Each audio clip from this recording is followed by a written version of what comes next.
আসসালামু আলাইকুম, আশা করি সবাই ভালো আছেন। সবসময় দেখা যায় বিভিন্ন ধরনের বিষয় নিয়ে আপনাদের সাথে ভিডিও বানিয়ে দেখাই। তো আজকে আমি তো সেভাবে রান্না বান্না পারি না, তো মাঝে মাঝে ঘরে দেখা যায় পিৎজাটা বানাই।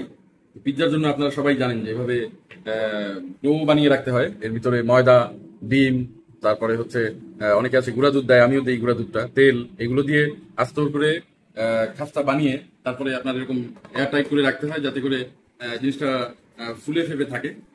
তারপরে এরকম প্লেটে দেখা যায় যে এটাকে ছড়িয়ে নিতে হয় রুটির মতো।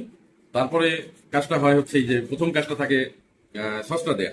সসটাকে সুন্দর করে সব দিকে ইমেন্সলি আপনার ডিস্ট্রিবিউট করে দিতে হবে, সব দিকে যেন সসটা ছড়িয়ে যায়। তো আমাদের এই পিৎজা বানানোর জন্য আজকে আমাদের প্রয়োজন হবে, আমাদের যা যা আছে তা দিয়েই বানাচ্ছি।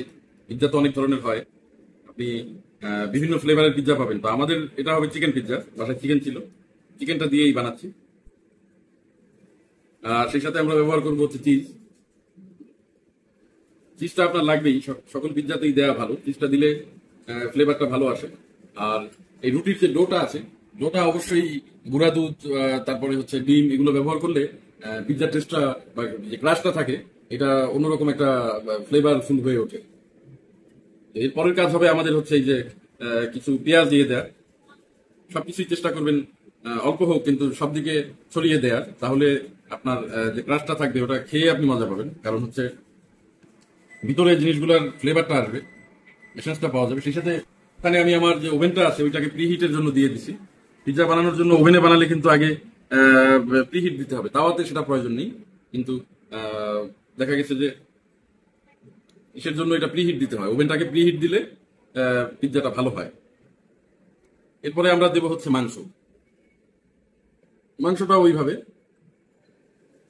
চেষ্টা করবেন ছড়াই ছিটাই দেওয়ার, যাতে ভিতরে ফ্লেভারটা ঢুকে রুটির। আপনি আস্ত দিয়ে দিলে কিন্তু জাস্ট মুখে কামড়টা পড়বে, ফ্লেভারটা আপনি নিতে পারবেন না। আর সবজির ভিতরে আজকে আমাদের কাছে বেশি কিছু নাই, শুধু ক্যাপসিকামটাই আছে, ক্যাপসিকামটাই ব্যবহার করবো। সবজির ভিতরে কিন্তু আপনারা অনেক ধরনের সবজি দিতে পারেন এটার ভিতরে, যেমন টমেটো দিতে পারেন, অনেকে আছে কাঁচা পেঁপেও দেয়, তারপরে অরিগানো দিতে পারেন, এলেপিনো আছে একটা, ওইটা দিতে পারেন। এবার আবার ব্রোকলি ট্রোকলি ওগুলো দিয়ে না। তো মাংসটা আসলে পরিমাণ মতো যে যেরকম খায় সেই অনুযায়ী দিতে হয়। আমরা একটু মাংস দেখা গেছে যে একটু বেশি দিই, যেহেতু হোমমেড, কাস্টমাইজ করে নিজের মতো দিতে পারছি। তো হয়ে গেছে। এরপরে আমাদের টপিংসে আর থাকবে হচ্ছে এই যে ক্যাপসিকামটা, চেষ্টা করবেন একটু পুশ করে দেওয়া, যাতে ক্যাপসিকামের তো একটা ফ্লেভার আছে, ওই এসেন্সটা যেন আসে। জট না করে চেষ্টা করবেন ফাঁকা জায়গাগুলো ভরাট করে দেওয়া।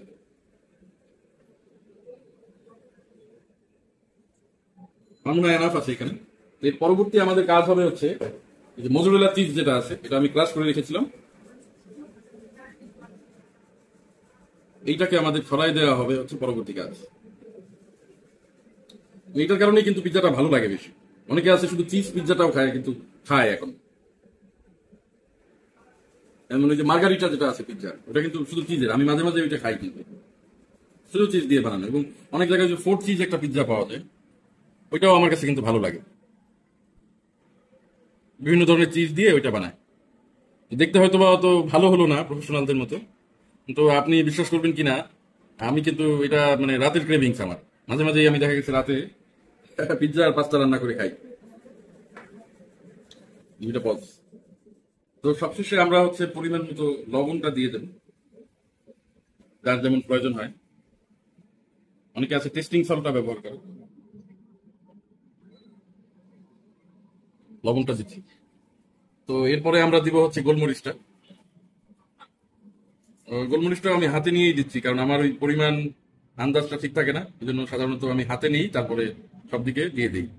মনে হয় আর অল্প একটু লাগতে পারে, স্পাইসি খাইতে পছন্দ করি তো।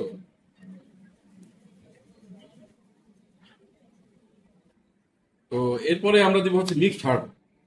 সাধারণত মানুষ শুধু অরিগানোটাই দেয়, কিন্তু এই মিক্সড হার্বস এর মধ্যে দেখা গেছে রোজমেরি টোজমেরি ওইগুলো সবই থাকে। তো ওগুলা একসাথে দিলে ভালোই লাগে।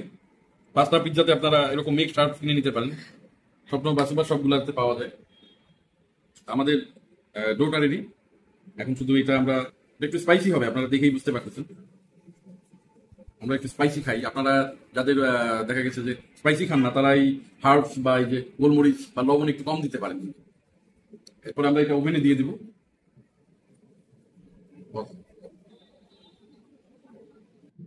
আমরা 180 ডিগ্রি তাপমাত্রায় কনভেকশনে প্রিহিট দিয়েছিলাম। এখন এটা আবার যেহেতু গরম আছে, তো এই গ্রিলের পাত্রে করে আমরা এটাকে এটাকে ওভেনে দিয়ে প্রথমে কনভেকশনে দিব। এক এক রকম সিস্টেম। এটাতে প্রথমে যে 140 ডিগ্রি সেলসিয়াস তাপমাত্রা আছে, এটা এখানে চাপ দিলে বাড়বে, কিন্তু তো আমাদের 180 দরকার হবে। তো 180 ডিগ্রি সেলসিয়াস দিলাম। এখন টাইমার দিব হচ্ছে, প্রথমে এই যে 7 সেকেন্ড হলো, তারপরে এখানে জিরোটা হচ্ছে এই যে এখানে 70 সেকেন্ড হলো, এই কিন্তু 7 মিনিট হয়ে গেল। এখন এই যে স্টার্টে দিলাম, এখন এই ওভেন চালু হয়ে গিয়েছে। তো 7 মিনিট পরে ইনশাল্লাহ আমরা আমাদের পিৎজাটা পাবো। তো আমরা এর আগে আরেকটা পিৎজা বানাইছি, সেইটা আপনাদেরকে দেখাইতে পারি ভিডিও দীর্ঘায়িত না করে। এই সেম ভাবেই বানাইছি, তো এইটা দেখলে আপনারা বুঝতে পারবেন যে ওটা কেমন হবে। ঠিক আছে, থ্যাংক ইউ।